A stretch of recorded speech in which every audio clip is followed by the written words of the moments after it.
We are,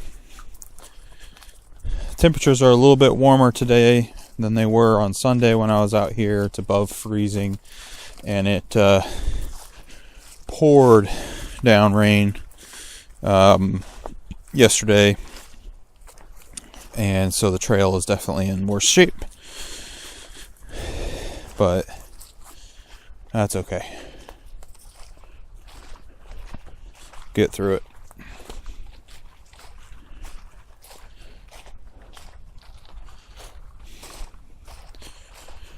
All right.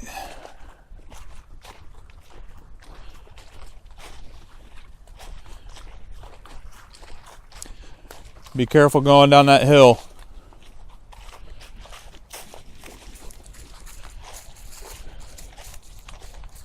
Yeah, okay.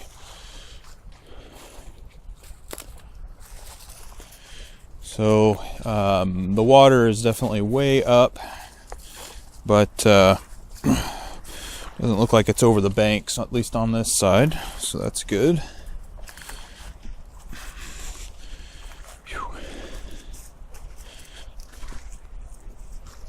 Alright, so I'm going to replicate that shot I took yesterday.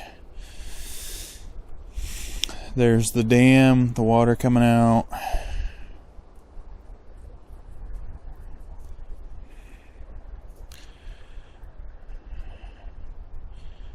Go.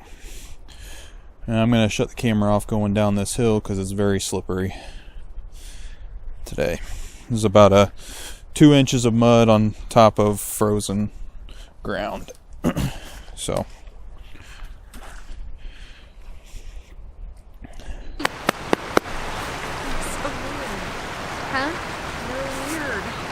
there's the dam outlet.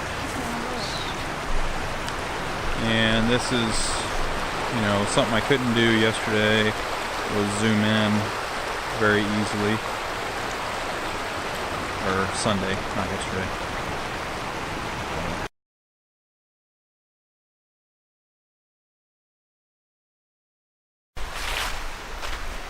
Just trying to get a walking shot here.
We are doing the road walk right now. Finishing up the hike. Be about a 5-mile day. And the boys ran ahead. So I got a little bit of catching up to do. But yeah, it was a good day. The trail was definitely a lot tougher today than on Sunday when it was frozen, mostly frozen. Today it was about like walking in sand. You'd take a step and slide a little bit almost every time. So actually feel it a little bit more in my calves than I did Sunday. But I'll go ahead and post this video. It won't be nearly as long as the last one, but I figured I didn't need to show you everything I did on the last video. And we'll allow you to do a comparison of, using something like a Joby Pod, Gorilla Pod, whatever, or using the DJI Ronin S. So I'm going to go ahead and sign off because there's really nothing but road left. And until next time, get out and enjoy a hike your own. Thanks for watching. Hey guys, Tony here. Just wanted to follow up on the video you've just watched. It's clear. The Ronin S footage is up here, and the regular tripod footage is like way down here. And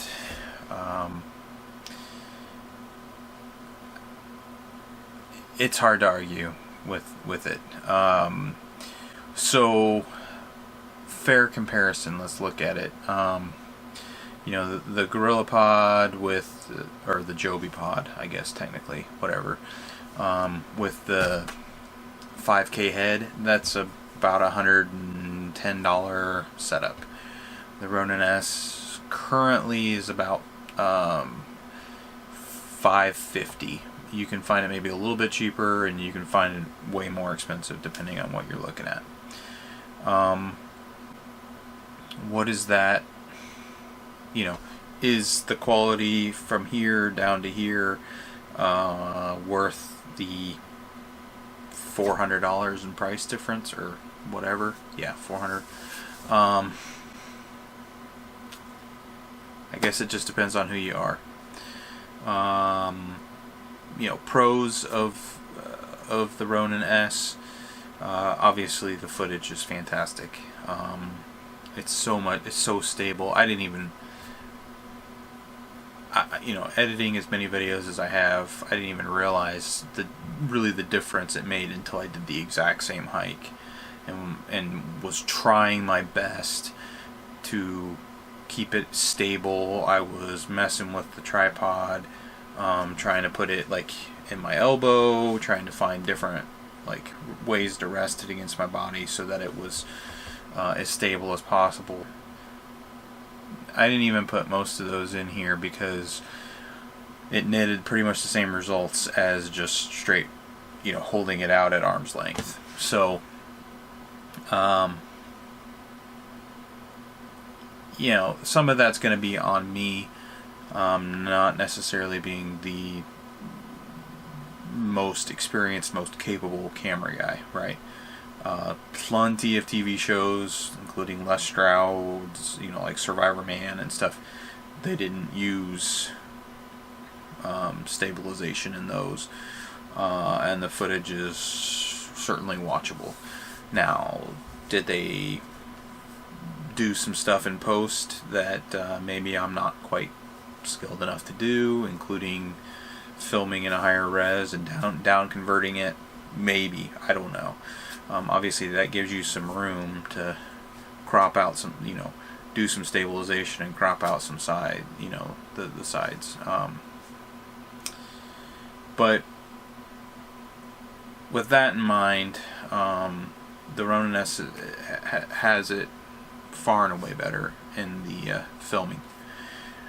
where it loses. Oh, and I should say, and it also is way faster in post because you don't have to do anything to it, pretty much, right? I mean, it's just cropping out the video a little bit to the the length that you want, and that's it. Maybe dubbing in some audio or something, but otherwise it's just put it in and it's good to go. Obviously with the Joby Gorilla Pod,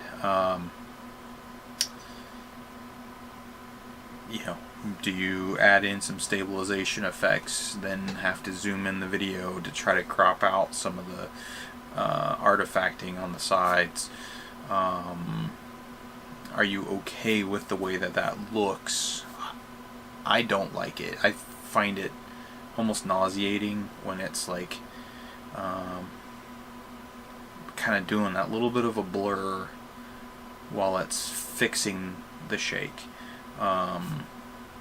And I've noticed it in other people's videos, and I for the longest time, couldn't figure out what was the deal with that until I started trying to do the anti-shake in my own videos.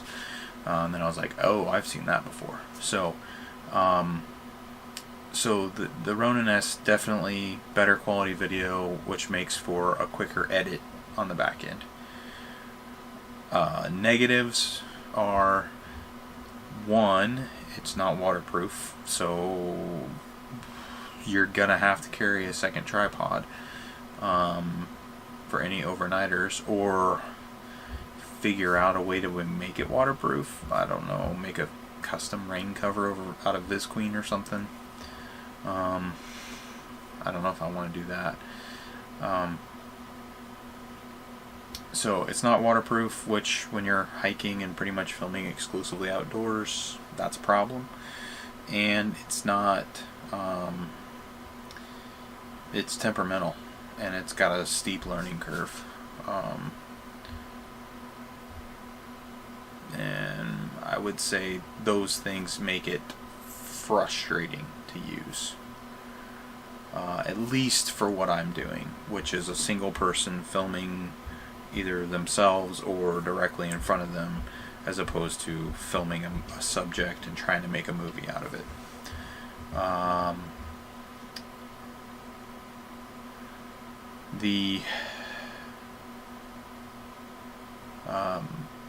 The Joby is much faster. It's more of a run and gun style, right? I mean, I can just pick it up, I can film it. I know it's not going to be perfect quality, and sometimes I have to cut out things because there's too much bouncing around, and it's just like, man, I wish I just walked a little bit slower so that it was a little bit smoother, as opposed to, while I'm running and, like hiking and at full speed and stuff. So that's kind of how I feel. The Joby is going to result in more time in post, at least for me, for what I do. I suppose you could still just crop it and throw it up and be good to go, and if you were doing something like an AT through hike or something, that's exactly what you would do, and everybody is used to that, and it's fine. If you're trying to get something a little more cinematic, like John, and I can't pronounce his last name, Amorasano, like his videos, they're basically movies. They're beautiful, what he does. If you're trying to do something a little more like that, then you really need you really need something like the Ronin S, or a GoPro on a gimbal or whatever. Yeah, there's some trade-offs, and I really still haven't made up my mind. If you have thoughts, please feel free to share them in the comments. I gotta make a decision pretty soon. but like 60% of me really wants to keep the Ronin S, and 40% of me wants to return it and just say, you know, just stick with what you know. Don't worry about learning this new thing. But man, did that footage look so much better. It's just, I need a lot of practice with it. That's what it comes down to. So anyways, I just wanted to add a little bit of a tag explaining my thoughts. Let me know what you think of the differences between the two videos. You know, and I'd love to hear your thoughts.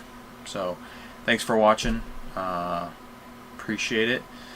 If you haven't already, click the like button and go ahead and subscribe for me if you would. Thanks, and I'll see you in the next video. Bye.